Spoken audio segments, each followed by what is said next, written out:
Bob Arum has came out and said that he is not surprised that the Terrence Bud Crawford between him and Errol Spence did not get made. He said that Terrence Crawford would have had a better chance to getting the fight made if he was still with Top Rank.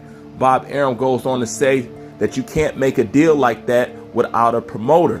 He said he was in better hands with me because he has done business with PBC in the past before and more likely to get it done. I tend to beg to differ on that because Terrence Bud Crawford has given Bob Arum ample opportunity to get the fight made. As a matter of fact, him re-signing with Bob Arum was contingent upon getting that fight made. So why wouldn't Bob Arum go ahead and get that done, Crawford, versus rather than to talk about how he could have got it done made now that Terrence Bud Crawford is a free agent.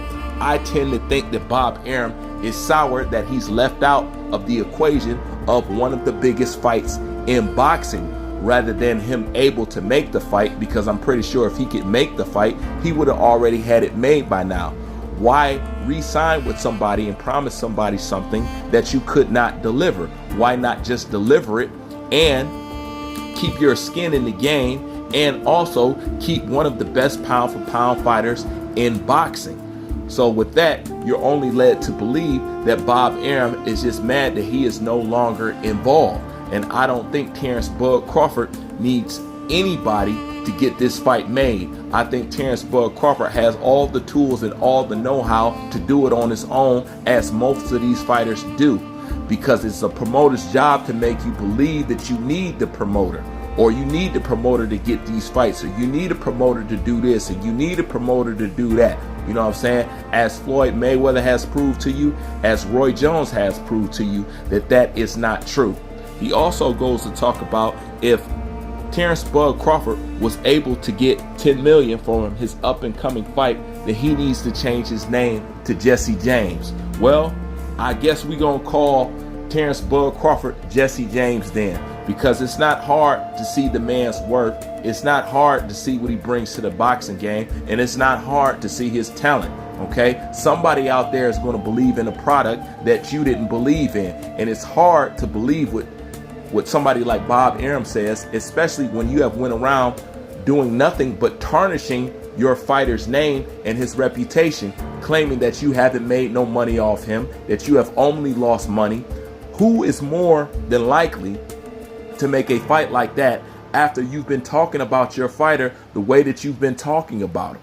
Okay, you could have just produced the fight and gave him the fight he want and kept good on the agreement that you guys agreed upon. Instead, you went around tarnishing his name to the world, basically making him not eligible for anybody else to want to promote or do business with him by saying that you lost money. It doesn't make sense to say that you can give him the fight now that he's left and now that he has given you the opportunity to do so, and you simply could not deliver. But I think what Terrence Bud Crawford did was a good move for himself. I think it was a smart move, and it also proves what he can command, because it's hard to ask to get paid $10 million and you have never made $10 million. Now Terrence Bud Crawford has the record of getting paid $10 million, so he can go request for $10 million. It'll be a different situation for Errol Spence because he's never made that kind of money. Errol Spence has never made $5 to $4 million a fight, never in his career, period. And Terrence Bud Crawford has always made more money than Errol Spence. You know that by just look at their net worth. And Terrence Bud Crawford is $8 million. Errol Spence, I believe, is $7 million. So what Terrence Bud Crawford is asking for is what he believes he is worth. If you don't believe he is worth it, then that's fine. You don't believe he's worth it. But somebody out there did.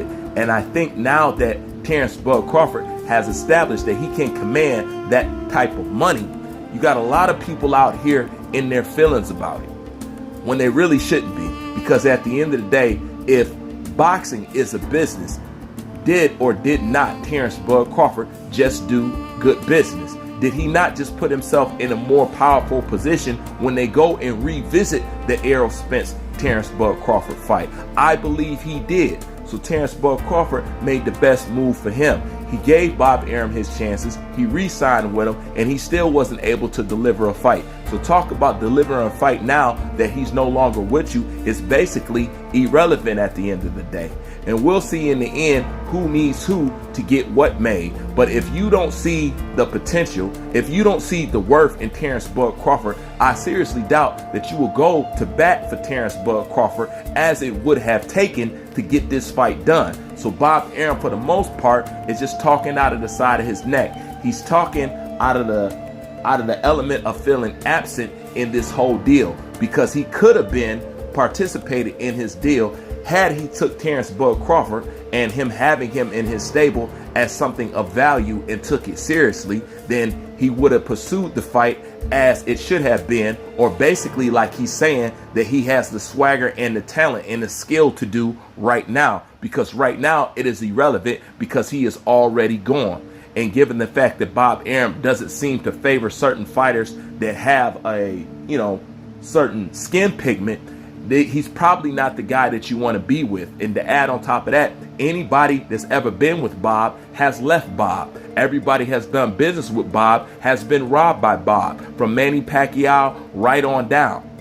So before you could talk about what fights that you can make or what fights you can do, you need to concentrate and you need to look at why fighters don't usually stick with Bob Arum long term. And that's usually done to bad business deals. Him selling out his fighters, him putting his fighters in there to take losses if they threaten to leave him and whatever and whatnot. So at the end of the day, I think Terrence Bud Crawford did a good deal for himself. I think that was a great move for himself. And it just goes to show, you can keep playing around with me, you can keep treating me like I'm nothing, but I'm going to go out here and show you my work. And that's exactly what Terrence Crawford has went out here and did, and it has left a sour taste in a lot of people's mouth to the point they want to talk about it negatively, other than speaking about it in a positive manner. Because a boxer getting that kind of payday for really fighting nobody at the end of the day should tell you something about the sway, the pool, and how other people may favor this fighter in which you said was nothing and that you lost money.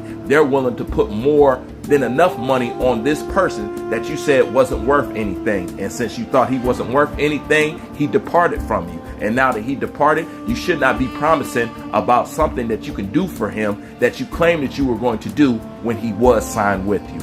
But then again, that's just my thoughts on this. Leave your thoughts in the comment section. Bruce Fain, I'm out.